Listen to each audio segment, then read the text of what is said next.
forgot about my tea and now it's gone cold. And I feel sorry for my panda mug. Hello, my name is Miranda and today I want to talk about plays.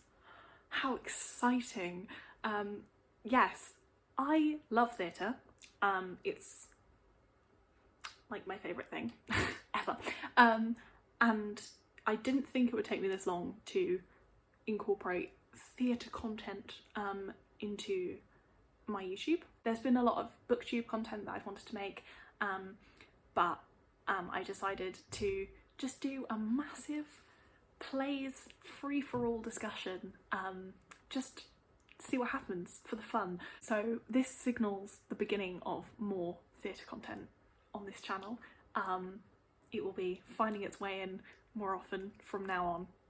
Sorry, not sorry. So one of the things that I found kind of difficult when planning a video about plays and theatre is the fact that I don't really like reading plays. That's not what plays are written for. They're not written to be read on a page, they're written to be performed and seen. So it's quite difficult for me to talk about all the different plays that I have read and seen and studied because I have such different experiences with each one of them. All that being said, I'm aware that theatre is incredibly inaccessible for loads of people, and I mean for most people, for the majority of people. Like, I'm so lucky to live in London now and be able to actually go and see plays. If reading plays is the only way that you can consume them, or even the way that you prefer to consume them, that's cool, and that is also something I enjoy doing, especially if it is a really good script. But I find that the way that you have to read them is kind of, it's different than if just reading a novel. Often it takes a bit more effort or a bit more engagement than you would expect to put in from just a novel. So because of this, because, you know, plays are really quick to read, but they get the most, you get the most out of them if you put the work in and you engage with them. The ones I enjoy most I have read for school or, you know, university or whatever. This year at university I read Death and the King's Horseman by Wole Soyinka, which I talked about in a couple of videos. It wasn't like my favourite thing ever. I think it's definitely one of the plays that needs to be seen rather than read, because it gets quite, there's a lot going on, like it's very dense. Yeah, I think I would have enjoyed it more if I'd seen it first, but it's also a good play. Another one that I have studied is Death and the Maiden by Ariel Dorfman, which I did for my AS level drama, and it is wild. I've also seen the film of this, which is great. It has Sigourney Weaver in it, and it is a fantastic film, although they changed the ending from the play. I'd say Death and the Maiden is a play that is like worth reading because it is so gripping. There's only 3 characters. There's a husband and wife and then a visitor who the wife becomes convinced that he is a man who abused her kind of in a previous time. Basically the play is them in a room discussing whether it is him or not and what they're going to do about this and what the kind of, yeah, what the plans are. It's incredibly dark and massive trigger warnings for everything. It's terrifying, but it's also excellent. Most of the plays I have studied in detail I am also lucky enough to have seen. So Romeo and Juliet is one of these. I did this for my GCSE English literature, and it's great. It's probably one of my favourite Shakespeare plays because I'm basic.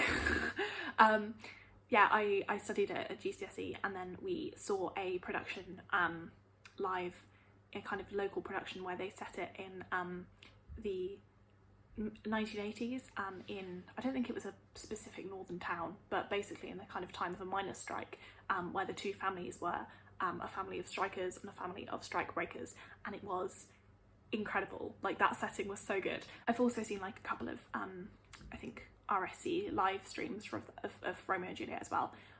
So yeah, that's when I get like the most out of plays, I think, is when I have studied them and I have also seen them, because I get like all of the detail, but then I also get like the yeah, the watching experience. Another one is Henrik Ibsen's Hedda Gabler, which is another one I did for my AS level drama, and it's dramatic as shit. It's about a woman in a unhappy marriage, and lots of stuff goes down. It's kind of about like her, yeah, she gets visited by lots of people, and yeah, it's all about her being sad, depressed, essentially.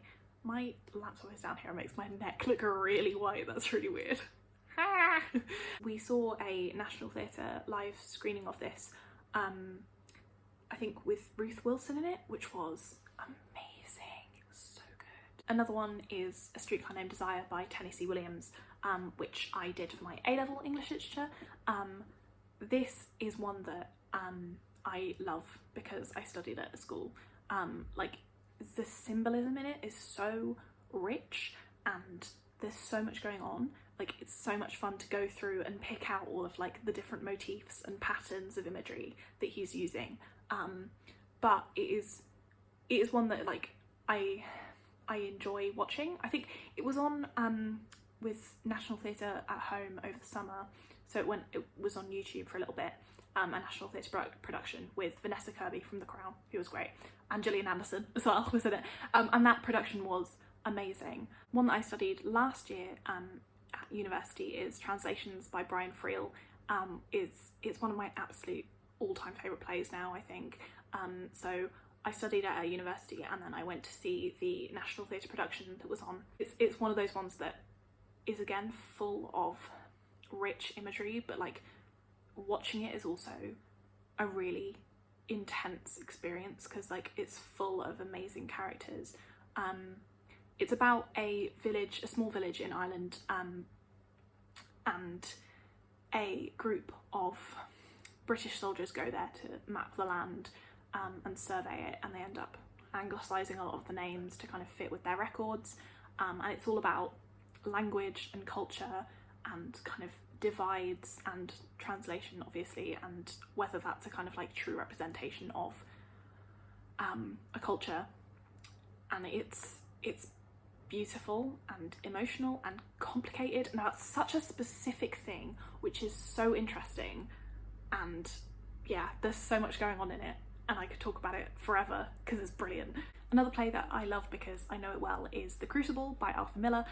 This is one that I was in when I was, well, it was a few years ago now, I think it was 2016 or 2017, and yeah, I played Mercy Lewis, who's one of the evil bad bitches who accuses loads of women in the village of being witches. It's a great time. Yeah, this holds a special place in my heart because of the experience of being in it, but also because it's a fucking cracking play. I really want to read, the English title is I, Tituba, Black Witch of Salem, by Maurice Condé. It's written in French originally, and it's kind of writing back to The Crucible from Tituba's perspective and kind of giving her story. Tituba was an enslaved woman who was the first person to be accused, and she kind of gets left behind in like the general story of the Salem witch trials, as the kind of history of it, but also in The Crucible, the play, which is only one of many different cultural explorations of the Salem witch trials. And yeah, I am desperate to read that book. Like, I know because I love The Crucible and because I'm like post-colonial literature and writing back is something that really interests me, so I feel like that's gonna be an incredible book. This kind of links into my main problem with making this video, is that I don't really have favourite plays as such. Like, I can't sit down and give you a list of my favourite plays because there are certain plays that I've only read, there are certain plays that I've only seen, there are certain plays that I have done both, but in different kind of engagement levels, I guess. So it's very difficult to pit them against each other, and kind of, yeah, say here are my favourites, because I have more like favourite theatre experiences or favourite reading experiences, rather than favourite plays, and being in The Crucible is like one of my favourite theatre experiences. That being said, there are some of my favourite theatre experiences with plays that I really want to talk about, because I love them. These are all plays that I haven't read the script of, but I have seen, and the production that I saw was so incredibly memorable that it feels like they're my favourite plays. The first one is The Sun by Florian Zeller, which is a French play. It's translated from French, and it's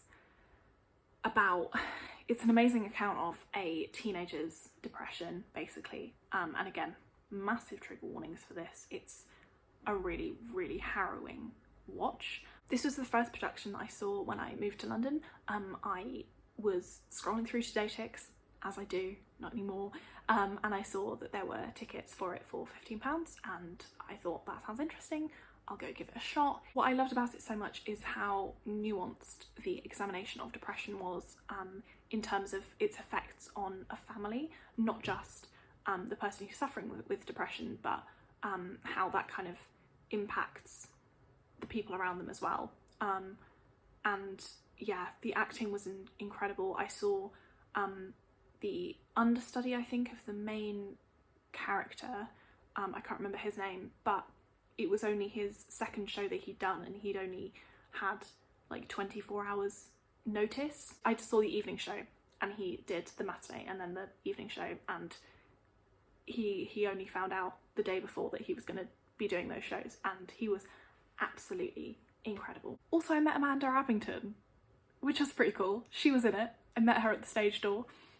I don't really do stage door anymore, but for Amanda Abington, I'll do it. She was lovely as well. Oh my god, she was so lovely. Next is Hansard by Simon Woods. This was one that I saw at the National Theatre in, again, I think 2019, kind of autumn time. It is so good because it is just 90 minutes of conversation between two people. It's about a Tory politician who comes home to his wife at home in the Cotswolds for the weekend from London, and it's literally just about them arguing for 90 minutes straight, but it's so compelling and so realistic. I saw Alex Jennings and Lindsay Duncan as to the couple, and they are both amazing actors. Again, Alex Jennings is in The Crown. It's set in the 80s, and around the kind of time when, well, literally the time when Section 28 was being passed, which, if you don't know, was a kind of a law that prevented local authorities from discussing or promoting homosexuality, which basically meant that teachers in school couldn't talk about it. And Hansard kind of, it looks at this Tory MP who was pushing for this thing to be passed. It covers so many issues so naturally, while also just remaining like a really compelling conversation between two people who know each other really well. Like, it looks at privilege, it looks at family relationships and romantic relationships and what it means to be married, but mainly it's about politics and where politics kind of hits personal life and they kind of grind against each other and hurt, and it is phenomenal. Another one of my favourite theatre experiences was Teenage Dick by Michael Yu. I saw this at the Donmar Warehouse in January last year, I think, January 2020, and boy, it was a ride. It was another one where I wasn't sure what I was going in for, but holy shit, it was intense. It's a retelling of Shakespeare's Richard III, but set in a US high school. So if you imagine like Heathers, but Richard III, that's Teenage Dick. Basically, Richard is a bullied kid who is trying to take revenge on the jock who bullies him by running for class president and winning. And it is mad. Like, it's so intense. It honestly, like, it escalates so quickly. Everything they did, like the acting and the kind of the way the set moved and the way you were made to feel like you were part of the school. It was terrifying, incredibly morally grey. Like, oh boy, does it look at like the horrible things that people can do to each other. But what I loved most about it was the expansion of Anne's character, who is the, in Richard III, she's the dead king's widow, and she marries Richard III. before he becomes Richard III, as kind of part of his campaign to become more liked. She's like the most interesting part of Richard III anyway. Like, she's amazing and so interesting, but the expansion of her character was everything I wanted. The next one is another one that I saw at the National Theatre at the beginning of 2020, and it is Three Sisters by Inua Ellams.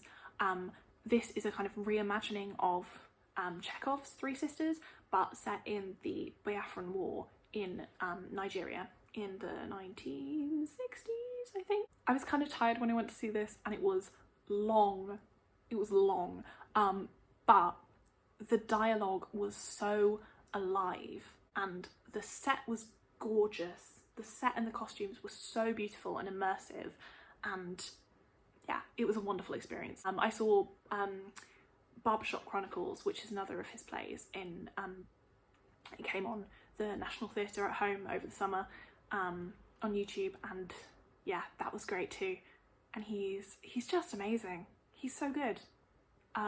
Also, he wrote an essay in The Good Immigrant, which I read. That was the first book I finished in 2021, and it's about Barbershop Chronicles, the play, and how he kind of wrote it and travelled around Africa, going to all these different barbershops and talking to people, and it's just amazing. Lastly is more Chekhov, Uncle Vanya, which, oh my god, this was one of the last plays that I saw before quarantine, and yeah, it was a time. I'm not entirely sure what it was about this play that I loved so much, but something about it really got to me and just sucked me in, and I was there. The set and costume and lighting, like the way it looked, was so immersive and beautiful. Like, it's set in this rundown house in the country, and there are basically a whole load of really privileged people there who have done nothing with their lives, and they're feeling really shit about it, and that's what it's about. It's great. There's a lot of angst, but it was beautifully acted, privileged angst. Richard Armitage was in it, and he especially hit me right here. Oh my god, he made me so emotional. There's just lots of longing and lots of wasting away and lots of decay, and it made me really emo and emotional. Emo and emotional are kind of the same thing, but they're also not. The performances, combined with like the beautiful set and lighting and visuals, made it so compelling. I was just there, like I was just transported, even despite the fact that there was someone like a few rows in front of me who was really quite drunk, and was like, at the beginning of the second half, was just like shouting. I was still invested and I was still immersed, and I think that is testament to what good theatre can do. Also, this production of Uncle Vanya is on iPlayer for free. You can watch it right now, and I would recommend that you do. I have a couple of plays that are on my TBR at the moment that I own and need to read. One of them is Leopoldstadt by Tom Stoppard, which I was due to see on the evening that the theatres shut down last year.